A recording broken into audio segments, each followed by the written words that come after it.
Hi everyone, this is a Baroque flute copy of the old maker named Palanca.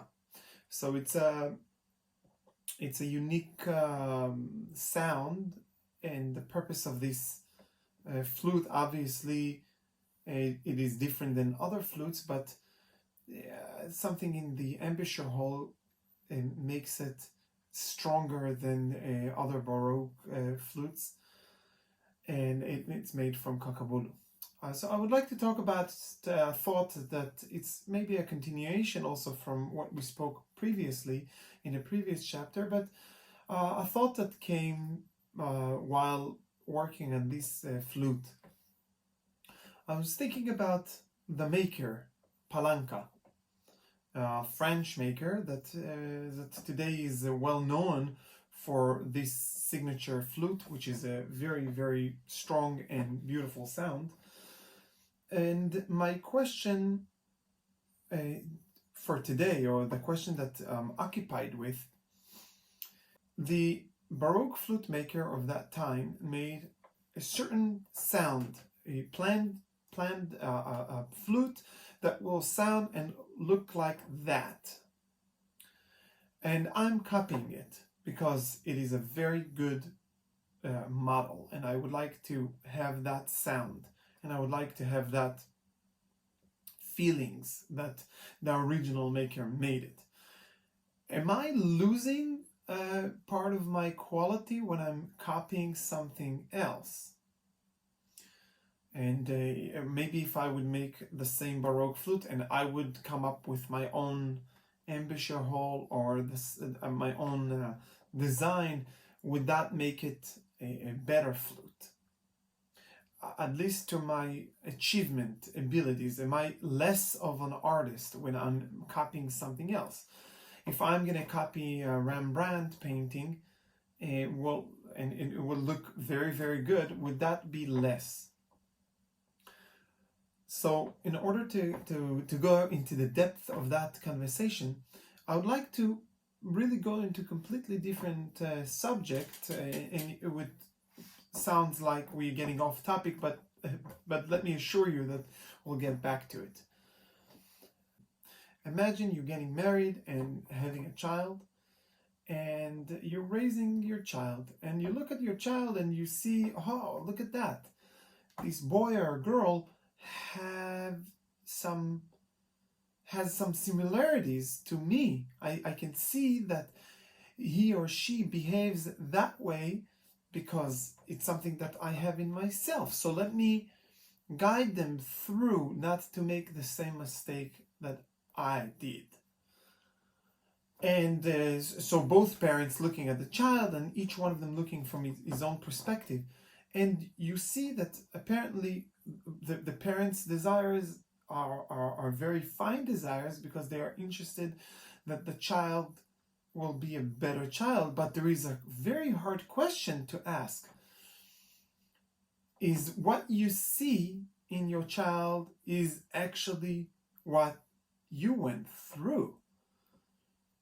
Or even, let me ask even a harder question.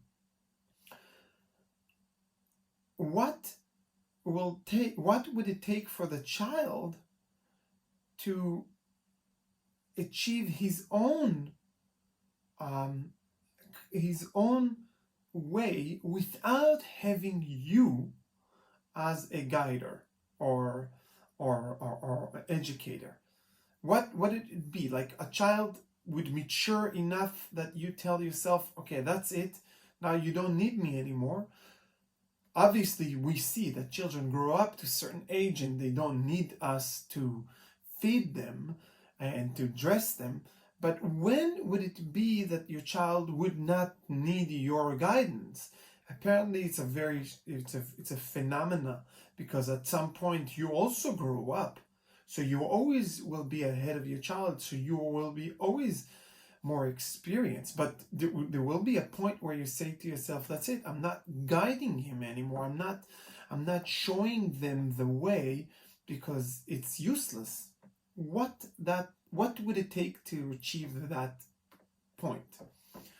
So it's let's go even earlier. Like a mother had a baby in her womb, and she feels the baby, and the baby kicks, and she feels one with the baby, but she is aware of that fact that the baby is in her.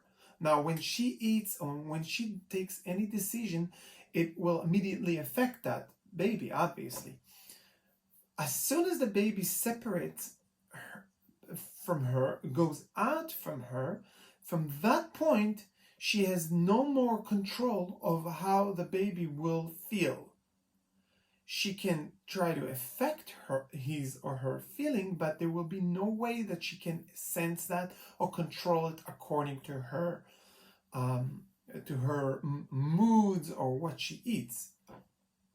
So let us go back to the first question about the art. I made the question, when I made this Baroque flute, a copy of Palanca, I asked myself, you're copying something that the earlier maker made, and you will never be the true inventor of this flute. It is excellent to sell because people ask for this flute because it's a very, very, sounds brilliant, sounds good, but I will never feel like I give birth to that. So maybe I'm losing something because by doing that, maybe I'm not achieving what I want to do. So would that be even a less of art? So the answer would be similar to the child.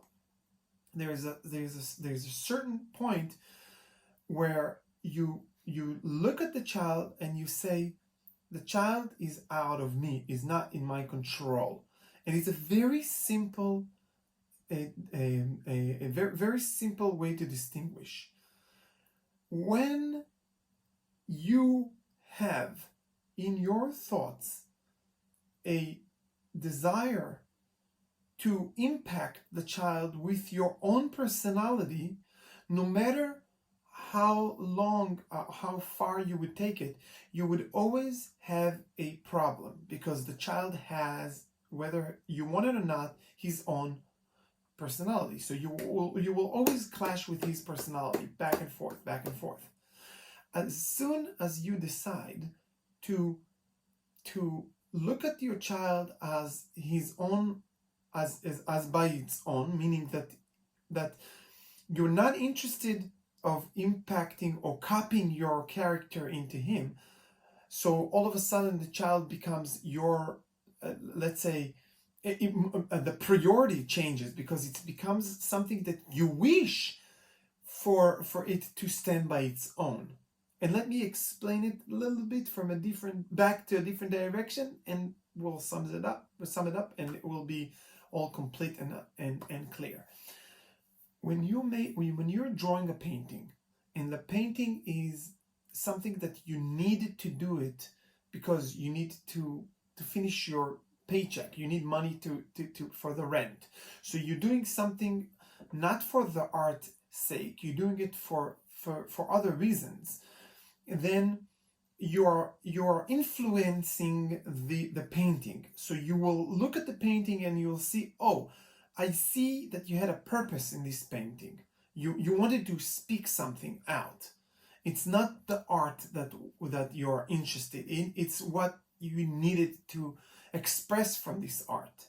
And sometimes you could do it for money, but it doesn't mean that you have, you put your efforts, like you're influencing the painting. I'm not saying that, but I'm saying that as long as you are doing it not for the sake of the painting will not be able to stand only by its own.